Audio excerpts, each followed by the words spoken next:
Cambridge IELTS 2 by the University of Cambridge Local Examination Syndicate.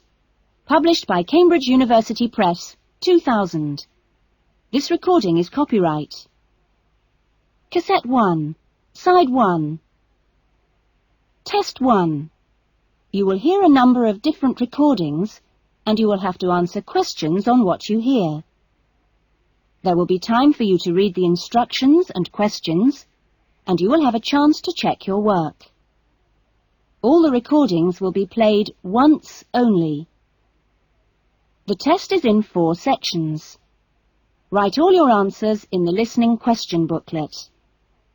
At the end of the test, you will be given 10 minutes to transfer your answers to an answer sheet. Now turn to Section 1.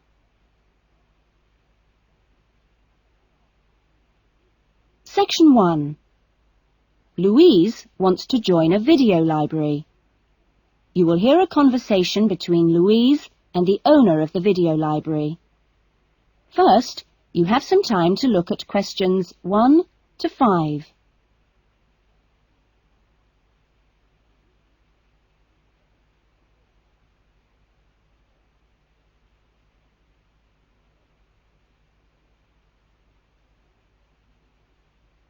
You will see that there is an example that has been done for you. On this occasion only, the conversation relating to this will be played first. Oh, hello.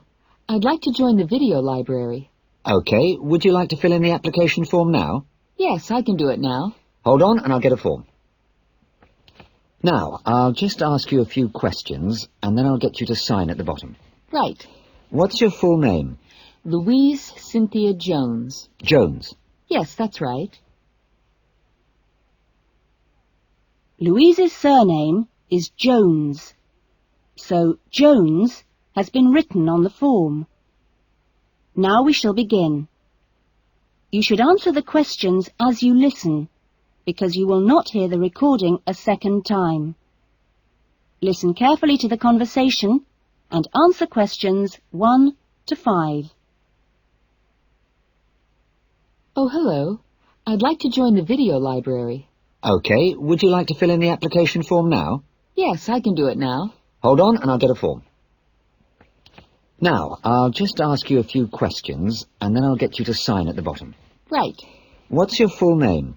Louise Cynthia Jones. Jones. Yes, that's right. OK. And what's your address?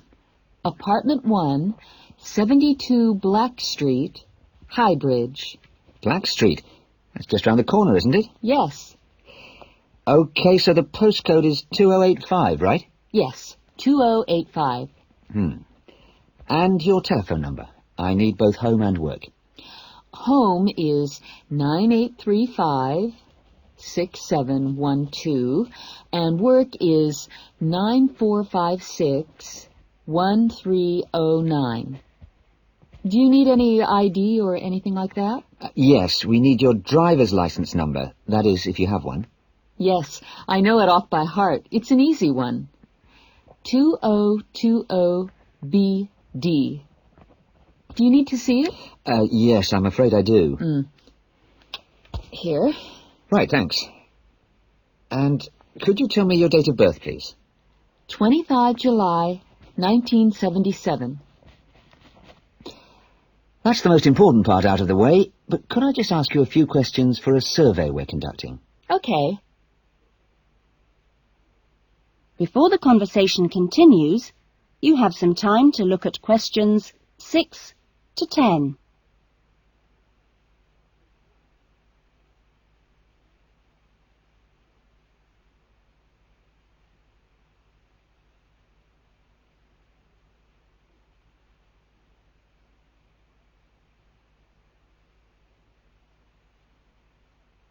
Now listen carefully and answer questions 6 to 10. What kind of videos do you prefer to watch? Have a look at this list. Well, I love anything that makes me laugh. I just love to hear jokes and funny punchlines. I'm not very keen on westerns, although my father likes them. but I'm a real softie, so anything with a bit of a love story is good for me. It doesn't matter how old. Not musicals, though. They're too much. Anything else? I'm completely taken by documentaries of the great outdoors. You know the sort. Animals, plants, and faraway places. I saw a wonderful one on dolphins last week. It was amazing. Now, I think that's all from me, except I need you to sign here on the line. Here's a pen. Oh, and I nearly forgot the membership fee. $25 refundable if you leave the library for any reason. There you are. And do I sign here? Yes, that's it. You can borrow videos now if you like, but your card won't be ready until next week. You can come and pick it up when you bring your first videos back. That is, if you want to take some now. Yes, I'd like to. I'll have a look around. Fine. That is the end of section 1. You will now have half a minute to check your answers.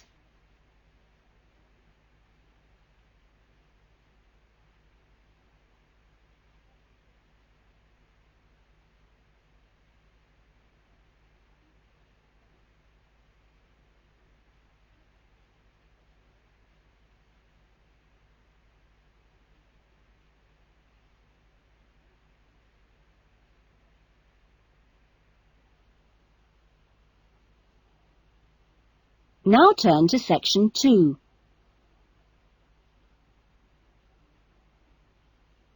Section 2.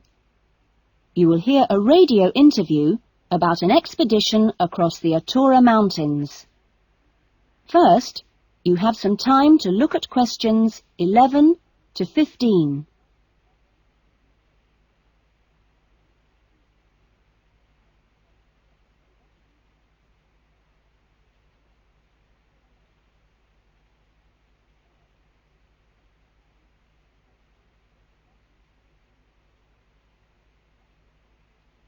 Now listen carefully to the interview and answer questions 11 to 15.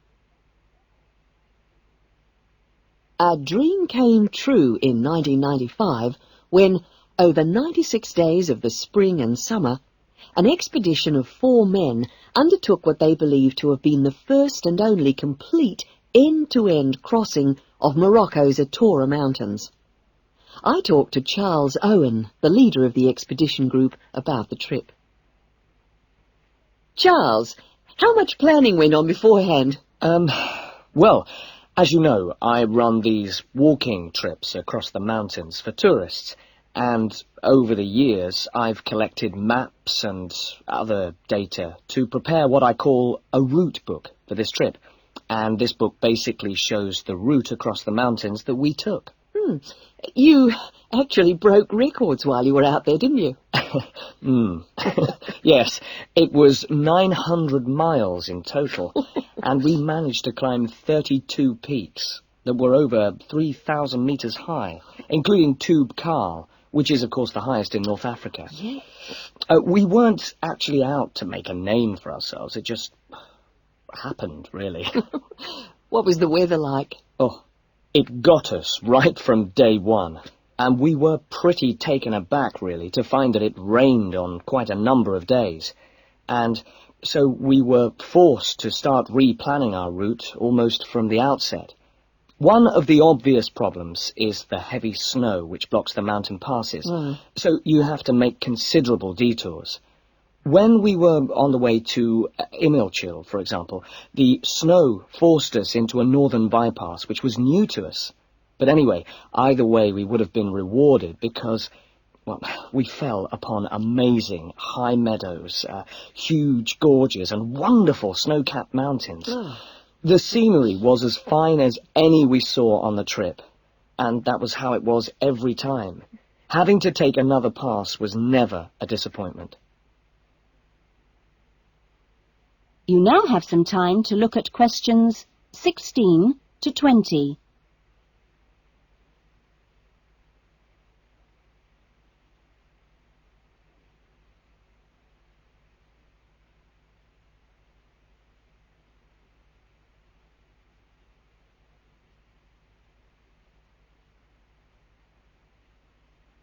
Now listen to the rest of the interview and answer questions 16 to 20. It was in many ways a social trip, wasn't it? Yes, yes. We'd arranged to meet up with friends at various points on the journey. I mean, this was actually one of the purposes of the trip. And we managed to keep all these dates. Which, well, it's amazing, really, considering the detours we made. An old friend acted as a sort of transport organizer for everyone, and the Hotel Ali in Marrakesh was a good social base. I'd really recommend it, although I can't remember who runs it. Anyway, groups of friends actually joined us for 3-week stints, and others just linked up with us. Some, whom we hadn't met before the trip at all, tagged on for short bursts, people from the area who just came along for the ride. But outside the major visitor areas like Toubkal, we only met one other group of travellers like ourselves in the whole 96 days. Were there any bad moments? Well, we took 2, I must say, long-suffering donkeys with us to help transport water and tents and things. I suppose if we were to do it all again, we'd probably hire donkeys along the way. Taza and Tamri, as we called them, after the last places in the trip, well, they made quite a unique journey between them. And, well, but it was continuously demanding for them. On both the really high summits, they took diversions that were quite out of character, and I can only assume that it must have been due to tiredness. Well, thank you. And Charles has put together a video about this journey and continues to lead groups to the Atora Mountains. So if you want further information... That is the end of section 2. You will now have half a minute to check your answers.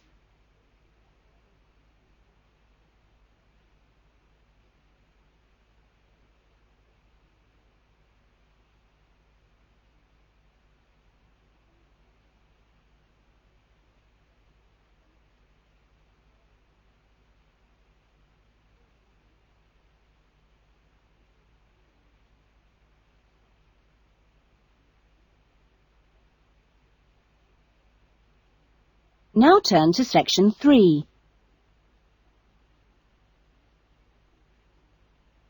Section 3. You will hear 2 new students, Jane and Tim, talking about their university studies. First, you have some time to look at questions 21 to 25.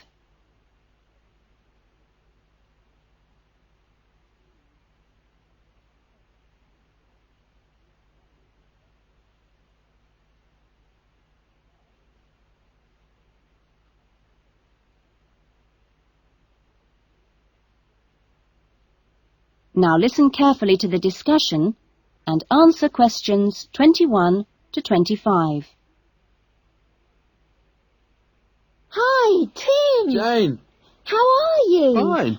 I've been wondering when I'd run into you. Have you been here long? I arrived yesterday, on Sunday. How about you? I got here a few days ago, on Saturday.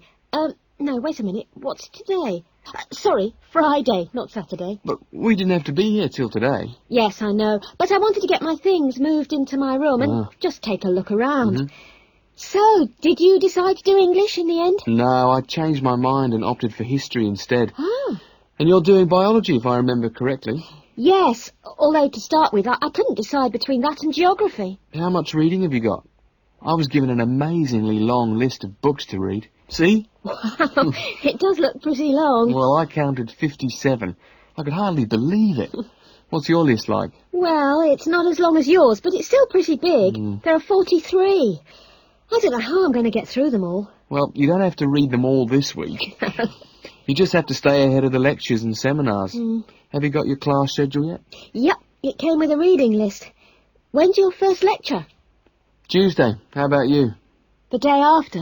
It's my busiest day. I've got 2 lectures in the morning and 1 in the afternoon. Before the discussion continues, you have some time to look at questions 26 to 30.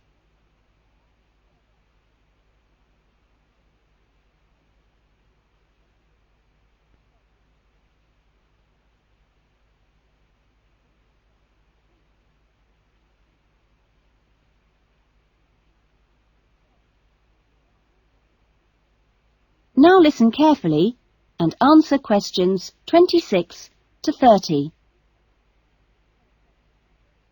It's going to be different from school, isn't it? Yeah, particularly the lectures. Have you got any special strategy for listening to lectures?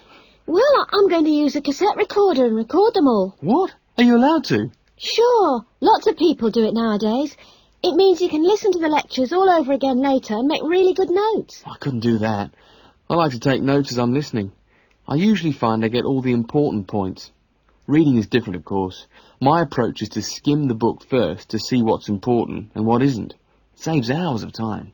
But what if you miss something? You don't mean you're going to read every word, do you? Well, that's what I usually do. Well, that's up to you, but I think you're crazy. Oh.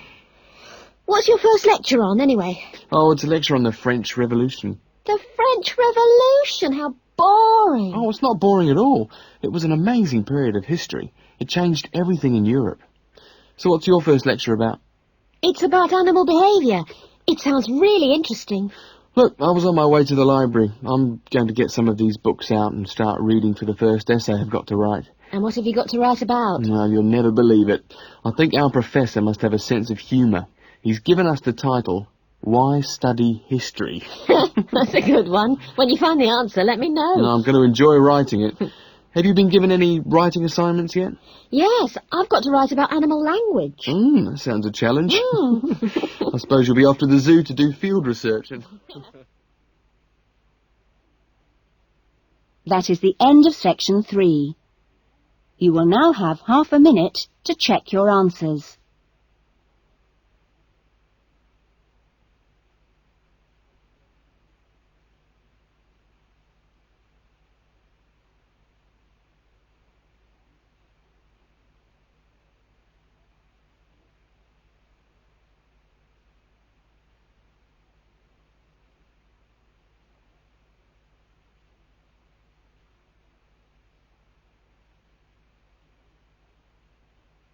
Now turn to section 4.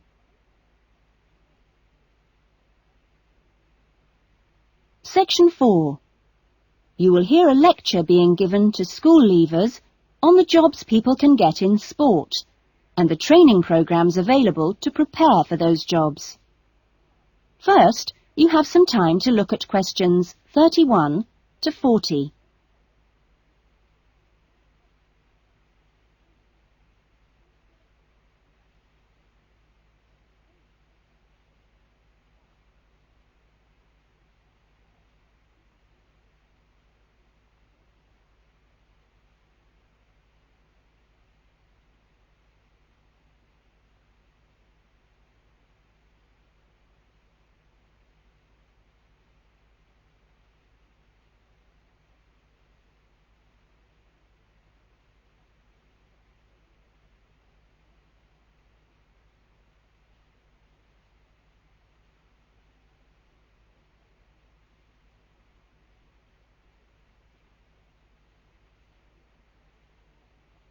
Now listen carefully to the lecture and answer questions 31 to 40. Welcome to Further Education Information Week. This is the Physical Education Faculty session, and I'm the head of the faculty. During the course of this morning, we hope to give you a clear idea of what we offer in our training programs, and we will look at the types of courses and the entry requirements, if any, for those courses. Some of these courses are open to school leavers, but for some, you need previous qualifications or relevant successful employment.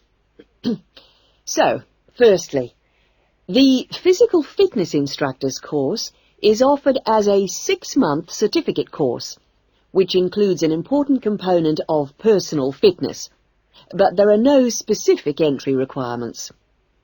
For sports administrators, we provide a 4-month certificate course, but you should be aware that this is designed for those who are in employment.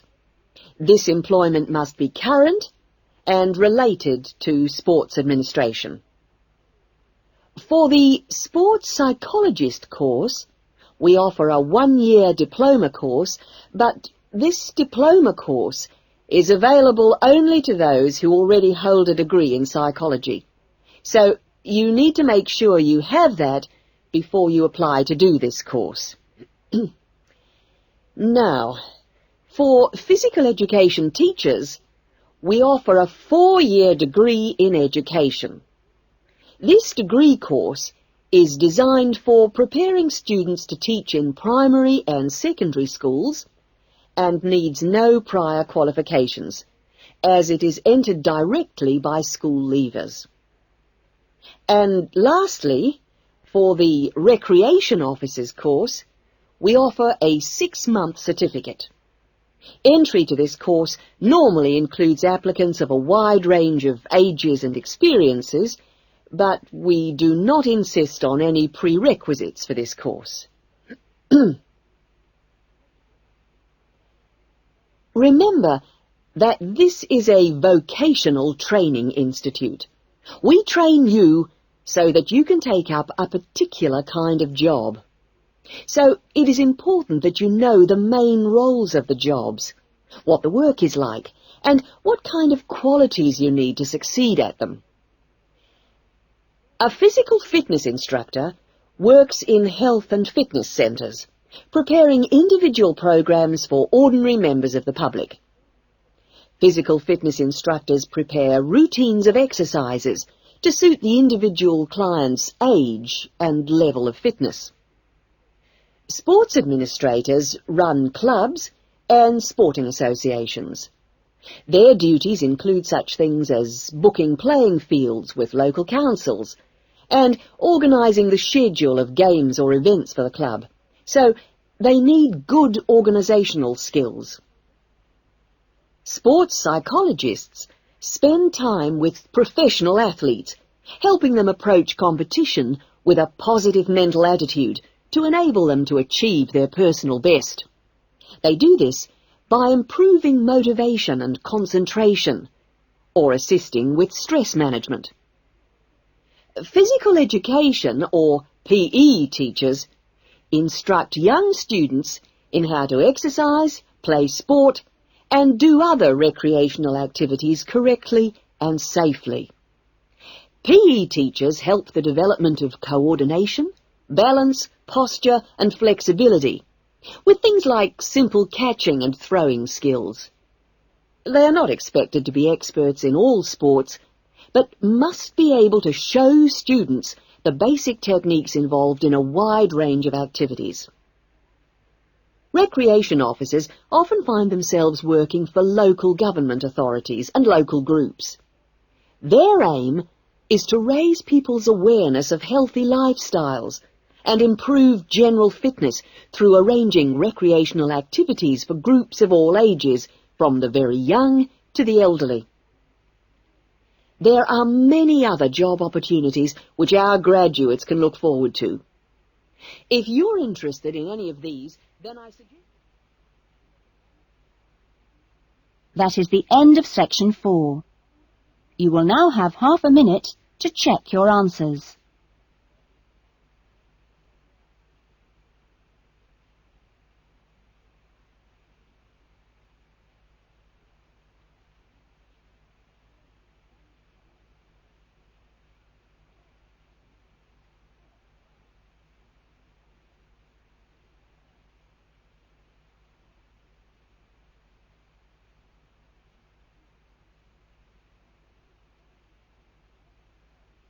That is the end of the listening test. In the IELTS test, you would now have 10 minutes